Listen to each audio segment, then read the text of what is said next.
Good evening. This is CTV News from Monday, August 6th. I'm Patricia Vallen. We're glad to have you with us tonight. Well, authorities in Wisconsin have now identified the gunman who allegedly killed 6 people in a mass shooting at a Sikh temple yesterday. Police believe 40-year-old Wade Page was the lone shooter. Page is a former soldier who was discharged from the military in 1998. CTV's Sonia Srivastava has local reaction to the tragedy.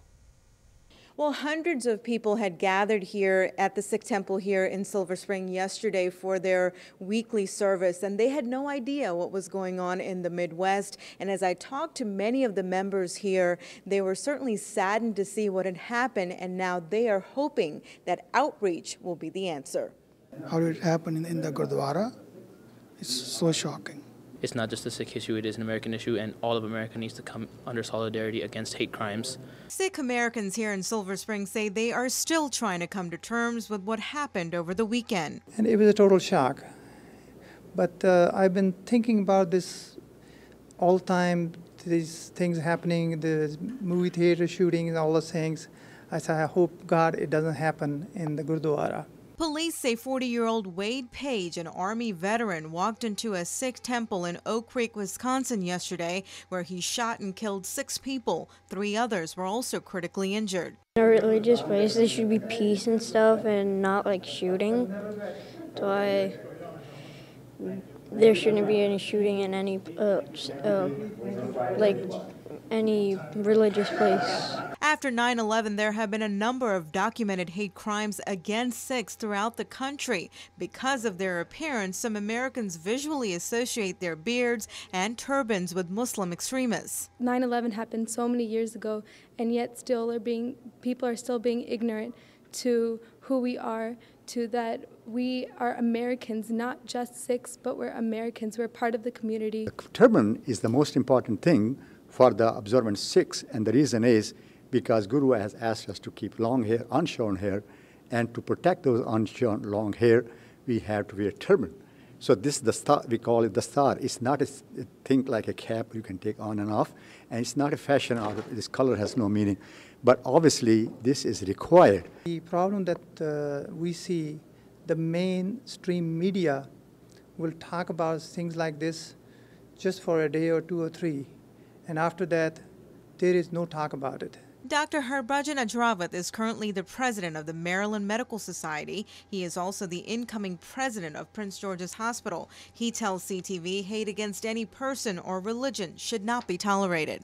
It is ignorance. So the education is the most important thing which the Sikh community has done many times to the TSI, and telling them that the Sikhs are not Muslims. By the way, nobody should be hurt, whether it's a Muslim, Christian, Sikh, Hindu, whosoever they are still human beings. Now, this temple is inviting people of all faiths to come here Wednesday and Friday night at 8 p.m. for a candlelight vigil. And I'm told that some of the younger members will be writing letters to the families affected in Wisconsin, including the officer, Brian Murphy. In Silver Spring, Sonia Srivastava for CTV News. And among the 6 dead are 1 woman and an 84-year-old man. An attempted robbery early this morning leaves an 18-year-old man dead. It happened in the 5000 block of Temple Hill Road. Police say 4 men were walking when another tried to rob them just after midnight. They got into a scuffle, and the suspect shot one of the men, who later died. The alleged bandit is in police custody as the investigation continues. At this point, police are not releasing any names. Well, the latest Mars rover successfully touches down early this morning, and the first pictures start to filter into NASA.